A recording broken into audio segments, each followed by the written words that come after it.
What's up, man? Coming at y'all another video, man. And today we're gonna be talking about this college football championship game. If y'all watched the video before this one, then y'all know that we did our predictions on the semifinal games, I guess you could say. And we was 50-50 split. Well, he was 50-50 split. I was wrong in both. I rode with Texas, even though I knew kind of that they probably, I don't know, that was kind of 50-50, I ain't gonna lie, but I kind of felt like Washington was gonna win there. Nah, that definitely was a good game right there. I feel like the committee got it right, man. Y'all see Florida State? Ooh, we don't even want to talk about that. But I think the committee got it right. Texas, Washington, Bama, Michigan. Both games are great games. Came down to the last drive. So definitely think they got it right. Yeah, Michigan showed me a lot that I didn't think that they was going to be able to show me as far as just competing with Bama. Even though, like I was saying in the previous video, that Bama ain't the same team that they used to be, but the fact that they were still able to go out and play a Bama team that always has a good front seven on defense and just being a championship contender team.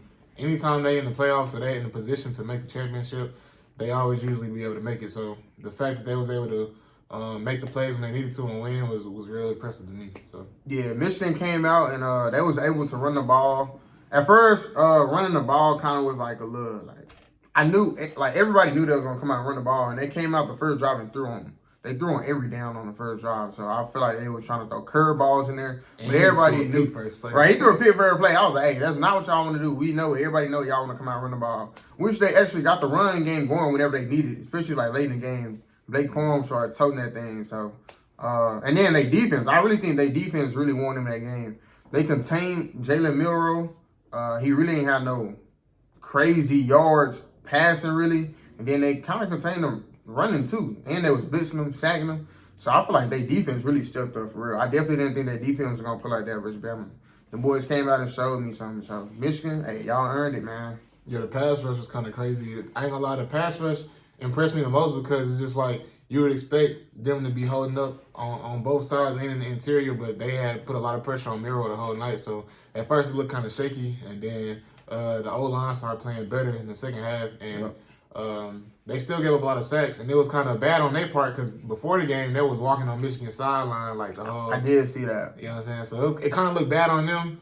And in the end, even though they played better the second half, they still ended up losing the game, and they gave up a lot of sacks. So overall, I just think that they probably would have won the game had they have not came out and played so bad in the first half because Miro was kind of under pressure a lot, and then I think he fumbled once in the first half on the run he had. I think maybe twice, but turnovers was another reason why they lost that game too. And just Michigan, they, like I said, I think they just wanted more. They was more locked in. Other than the first possession of the game, they came out a little shaky, a little ramble. You know, it was a high stakes game, Rose Bowl. You know what I'm saying? JJ McCarthy came out through a pick first play, so it was kind of like. You know what I'm saying? Like, everybody kind of shook up a little bit, but luckily, bro was out of bounds for them. So, they ended up bouncing back, and they did what they were supposed to do. Yeah. What you think about Texas now? Yeah, so I feel like the Texas game was kind of opposite. I feel like Michigan and Bama was more of a defensive game. Then, you know what I'm saying? I think we all expected Washington and Texas to be more of an offensive game, which it was. As y'all know, man, Washington got firepower, bro. They got good running back. They got quarterback Penix looking real good. They got Oduze, he looked crazy. And then Pope really went crazy for real. And then they got McMillan, so they really got hella receivers. And then Texas was looking good. I just feel like Quinn Ewers, he didn't get going in the passing game until later on in the game. But they run game, they were able to run the ball all game. Like, they really had a really good run game. But as y'all know, Washington, they can score in bunches. So I feel like Washington kind of got up early. And Texas they had like two I want to say both running backs fumbled. And those two turnovers, I want to say Washington went back and capitalized on both. So I feel like that's really what lost Texas the game right there, those two turnovers. Because whenever you go down behind Washington, it's going to be hard to catch up, bro. You're going to have to stop them and go score. So, but I definitely think it was a great game, though. The game definitely lived up to the hype. Yeah, I mean, Texas, I feel like they had a great year, but I feel like next year, I feel like them getting here this year really kind of set them up for next year. Next year, I think they kind of pull through and kind of really kind of make a push. But they still had a chance in the end. threw a little jump ball to A.D. Mitchell. He just couldn't, you know what I'm saying, bring it down for real. But it was a great game. Yeah, I think they really just overall they kind of played conservative. They played themselves out the game. Like when you got a great run game going, you know you got weapons on offense to pass the ball to. With a quarterback like Quinn Ewers, you got to pass the ball a little bit more. Like I feel like they waited a little bit too late playing against a team like Washington with a high-powered offense. Like you got to kind of be a little bit more balanced because you got to keep the defense on their toes more. So even though the run was working so good, like I feel like you kind of passing an obvious pass down, so you kind of made it a little easier for them on defense. So I just feel like. They didn't really. I ain't gonna say they didn't trust in Quinn Ewers because, like, I don't think he gave them a reason to really not trust him in that game.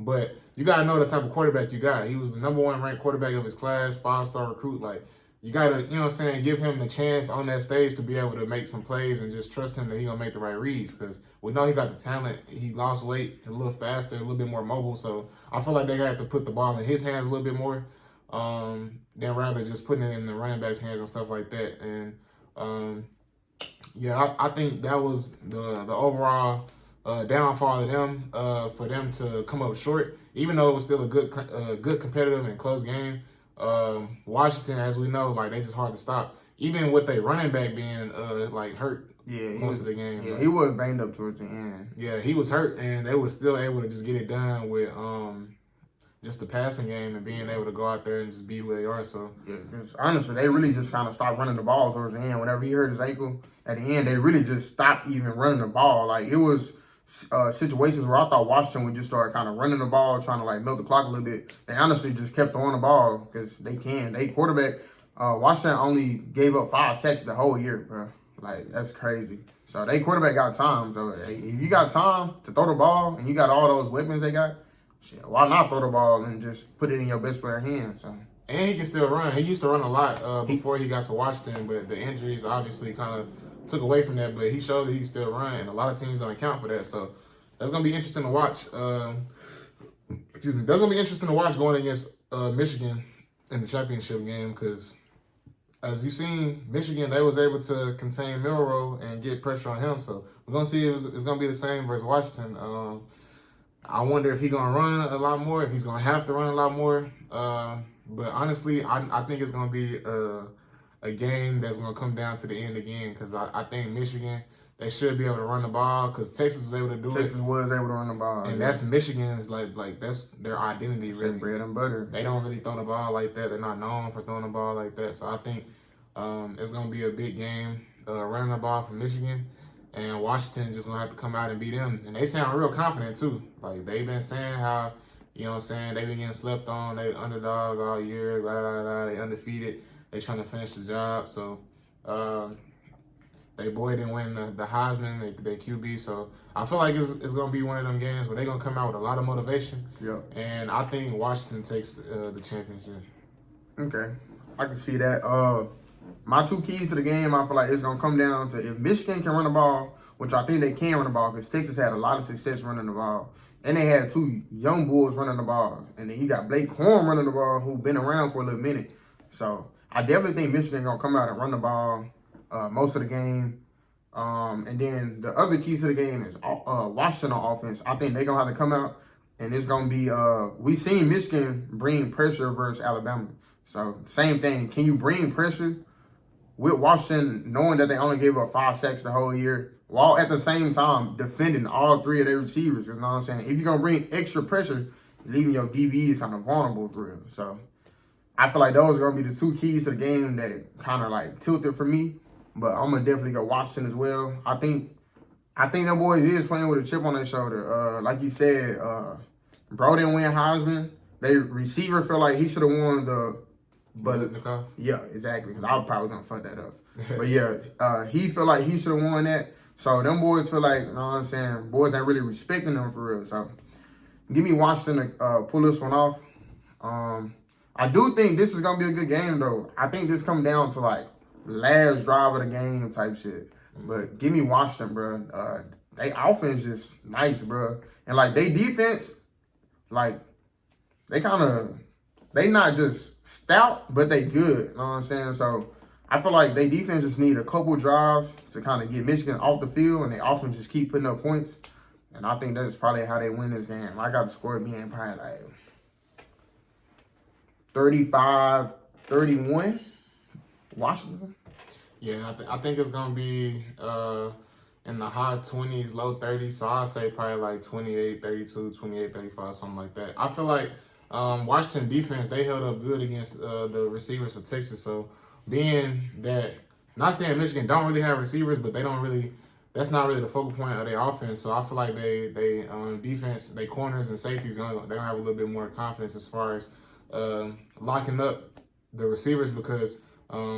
There's going to be a lot more running going on, and when they do pass, it's going to be more obvious down, stuff like that, more things that they're ready for. Now, it might be a lot of trick plays because Michigan, I feel like they'll probably try to pull something out their back pocket on that end. But overall, though, I feel like we said, it's going to be a close game. And I got Washington taking the dub. You got Washington, too. I got Washington, too. Yeah, Washington going to take the dub in that game. And, yeah, we're just going to have to see. We'll have to see on that Monday what the results gonna be, Yes, and sir. you know what I'm saying, who getting paid. So yeah, Monday night is crazy. I ain't gonna lie. Monday night, I definitely think they should move the game to like a Saturday night. You know, it's just. But I mean, hey, it's cool. give something to look for. I really can't argue it. But hey, we gonna see on Monday night, bro. Yes, sir, man. We appreciate y'all for tuning in, watching the video. Make sure y'all like the video, subscribe to the channel, and comment, share with your friends, people, family, whoever the case may be. And yeah, man, you got any closing remarks? Nah, man, y'all just comment down below who y'all taking on the game, man. Yes, sir, man. Appreciate y'all, man. We out. Yes, sir.